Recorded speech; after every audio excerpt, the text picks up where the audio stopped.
In this video, I'll be showing you how to paint a Battletech mech from House Steiner in an eye-catching metallic style.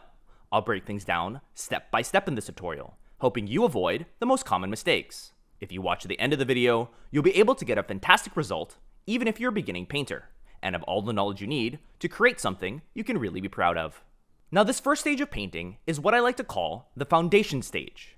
This is where we do all the important prep work that the entire rest of the model will stand on. A well done foundation stage ensures the future coloring and detailing stages go well, and that your model doesn't end up looking like a blob. The first thing we'll need to do is undercoat your model with a flat white primer. When you undercoat, be sure to go fairly light, as we want to preserve as much detail in the model as possible. Having some gray showing underneath is completely fine. If you don't already have a flat white primer, I'd recommend using the Rust-Oleum brand. I've left the link for it and all the other materials we'll be using in the description down below. Once our undercoat is done, the next thing we want to do is start to lay down the foundations for the metallic blue part of our miniature. To do that, we're using a zenithal highlight, a technique we can use to easily create lights and shadows on the model. But instead of doing the traditional black and white, we're doing it in metallic. We'll start with a dark metallic paint, like the Iron Warrior paint from Citadel as the base, and apply it with a cheap synthetic brush.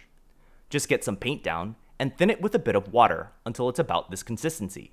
Then apply it to the areas that will be eventually blue, that is, the center torso and left arm of the model, leaving the right torso and arm white. As you're painting, be sure to get a nice coverage onto the undersides of the figure where the shadows would be. Once you have the base coat down, it's time to create the highlight effect, so we're dry brushing on a light silver color like Quicksilver from P3 to create the brighter sections. We load the paint onto an eye makeup brush whose rounded edges will help quite a bit for this technique. Then we're wiping most of the silver off so we can dry brush it on. As you do this, go light from the start and brush from the head downwards. The goal here is to only put the brighter silver on parts where the light would normally hit. With the zenithal highlight complete, the foundations for the metallic blue sections of our mech are done. The next thing to do is lay in the foundations for the white sections. To do that, we're putting down a layer of the Starship exterior paint from Army Painter and using a precise detail brush from Army Painter to do it.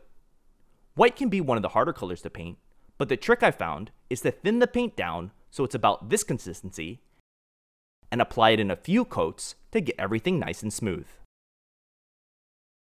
With the Starship exterior paint dried, the foundation stage is complete. We're now all set up to move on to the exciting coloring stage. In this stage, the look of our model will dramatically change as we put all the main colors onto our figure. Once we finish with this coloring stage, we'll move on to the detail stage, where I show you how to make things really pop. Now when it comes to painting Lyran Guard mechs, the lore is not specific on what type of blue to use. This gives you some wiggle room to pick what you like best for your army. A different blue can be a fun way to personalize your collection. And to help you decide which color of blue you'd like best, here's a picture of 3 test mechs that I did, which shows which mixtures create which colors.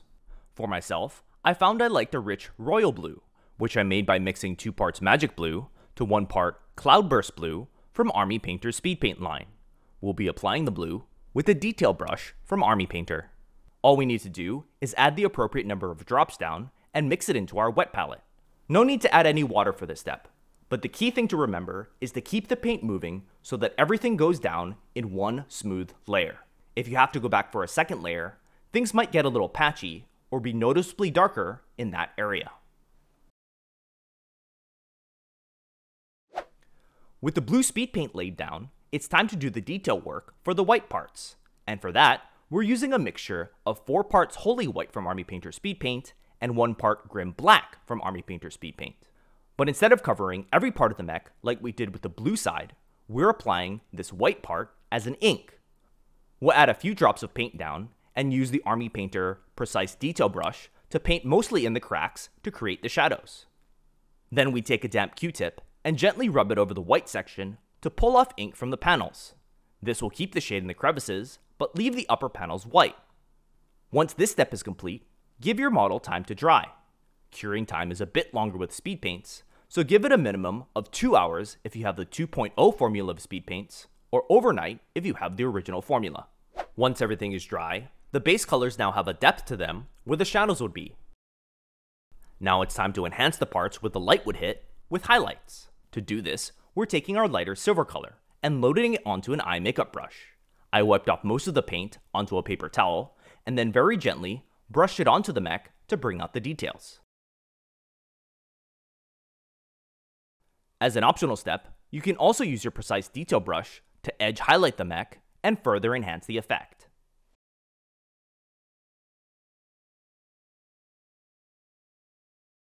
This same dry brush and edge highlight technique was done on the white portion of the mech, but with a pure white, like Marrow White from P3. Keep in mind that for these basic colors, you don't need to use the same paint brands that I did. In fact, I would recommend that you use the Army Painter brands for their affordability and superior bottle design. I myself am starting to use up my current P3 and Citadel supplies, and then shift over entirely to Army Painter. With the highlights complete, we've added definition to our base colors. Now it's time to make the white part metallic, and to do that, we're using the Fairy Dust paint from Army Painter's Effects line with a small cheap brush. This paint adds a shiny effect to the white section of our mech that gives a ceramic or polished marble kind of look. We just add a few drops and paint it on the white section. No watering down is needed. You can either do it to the entire white section or add it on to most of it, leaving the places with shadows untouched. Once the Fairy Dust paint is dried, the main colors of our mech have all been blocked in. We're all set to proceed to the detail stage, which will give our model some pop and really take it to the next level. You can see from the picture here that after I applied the Fairy Dust, I also placed the basic colors I wanted to see on the rest of the model. I find it really helps to do this at this stage, so I get a good idea of the model's overall composition. For this mech, I decided to rely on some basic color theory, picking orange because it was on the other side of the color wheel. For this video, I'll briefly show the steps I took for these sections. They're essentially just a handful of simple 2 to 3 step processes that are executed well. But by combining a handful of these processes together, it'll really make it look like you're a painting veteran.